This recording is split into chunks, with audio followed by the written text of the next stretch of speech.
Good morning, 12th students. Lesson number 6. Yesterday I started our topic part 1 up to leaching. I taught you. Now in the second part,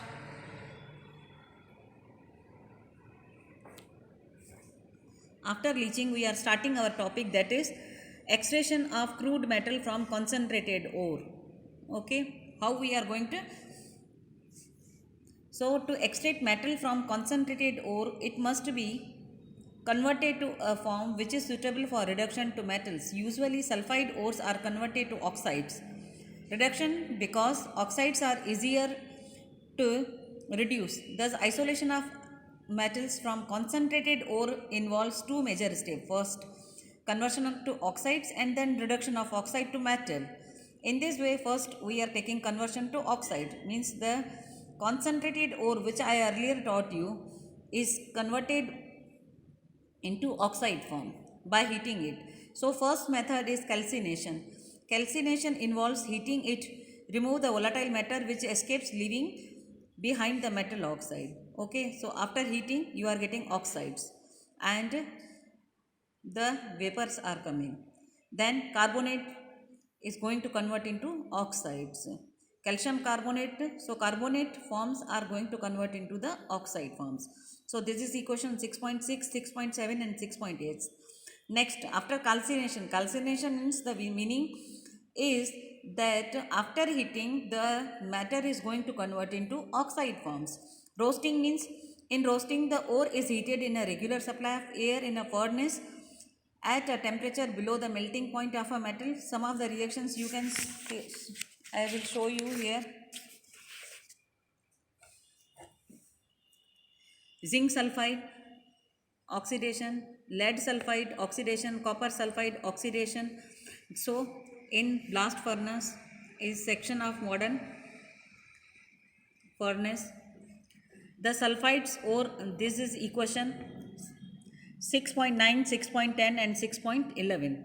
The sulfide ore of copper are heated in a reversibly furnace. If the ore contains iron, it is mixed with silica before heating. Okay, so oxide combining with this silica, this oxides combine with silica and forms iron silicate, that is called the slag. This is equation 6.12. Copper matte in the form of copper mattes which contains copper sulfide and iron sulfide. So SO2 produced is utilized for manufacturing of H2SO4. Now reduction of oxides to the metal. First, in A method, conversion to oxides, I showed you two methods, that is calcination and roasting. Okay, after roasting, B method is, A method was of conversion of oxides, B method is reduction of oxide to the metal. Okay, so after getting oxides of metal, reduction by coke, you are getting pure metal, impure metal. Reduction of the metal oxide used involving heating with a reducing agent like carbon, carbon monoxide or another metal. The reducing agent, that is carbon, combines with the oxygen. Okay, so this is equation 6.13. Now here we are getting metal from the oxide states. Some metal oxides are reduced easily, with others are very difficult to be reduced. Reduction means electron gain by metal. In any case, heating is required. So here we are going to complete our that 6.3 topic. In 6.3, 6.2, 6.3, I showed you two methods: extraction of crude metal from concentrated ore, first of conversion to oxide, and second one reduction of oxide to the metals. Now our next topic is 6.4, thermodynamics, principle of metallurgy. So in 11th also you are knowing what is thermodynamics. Some concepts also you are knowing, Gibbs energy and all, some basic concepts of thermodynamics already you studied. Gibbs energy is one of the most significant figure, as you are knowing in the 11th. To that variations the temperature of the thermal reduction and to predict which element will suit as the reducing agent for a metal oxide. See here. So Gibbs energy interpretation are made The criteria for the feasibility of a thermal reduction is that a given temperature gives energy change of the reduction is that a given temperature as a given temperature gives energy change of the reaction must be negative. Okay, the change in Gibbs energy, this is delta G means Gibbs energy, delta H means enthalpy. The change in Gibbs energy for any specified temperature is described by this equation 6.14 delta H minus T delta S, where delta H is the enthalpy change and delta is the entropy change. You are knowing in thermodynamics in 11th what is enthalpy and what is entropy and what is Gibbs energy.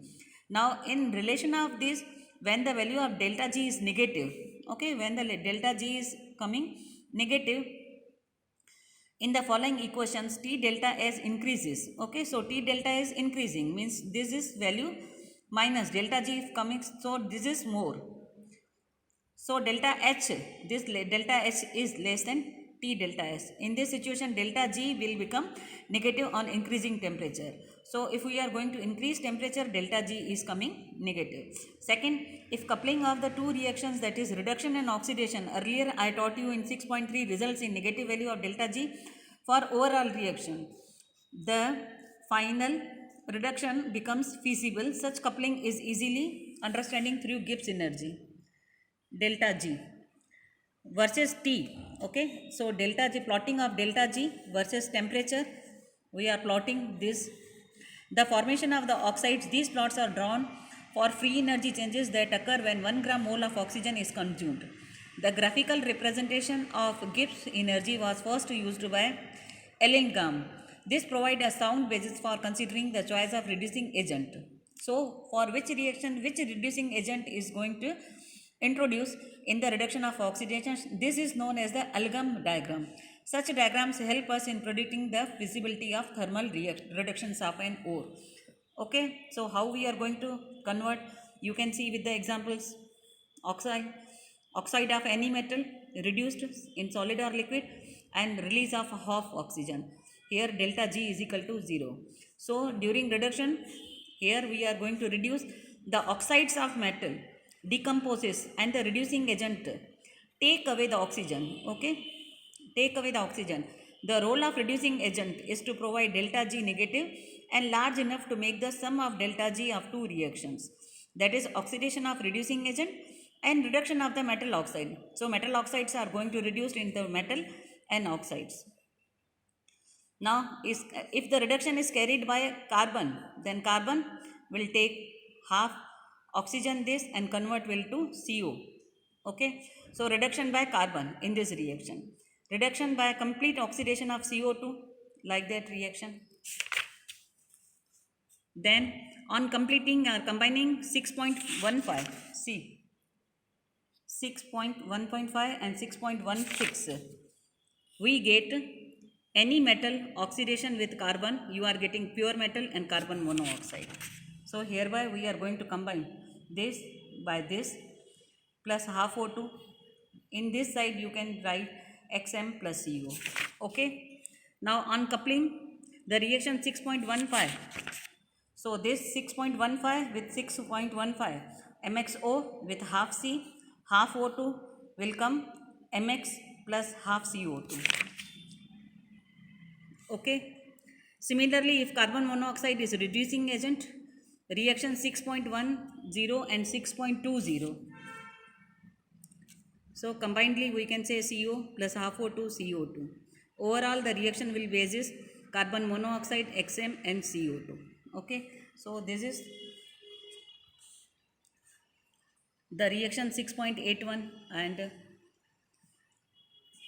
so completely the thermodynamic relation, thermodynamics principles of metallurgy. Okay, we can see why with many diagrams, delta G0 reduction only. Okay, so you complete with the this and these examples. Okay students.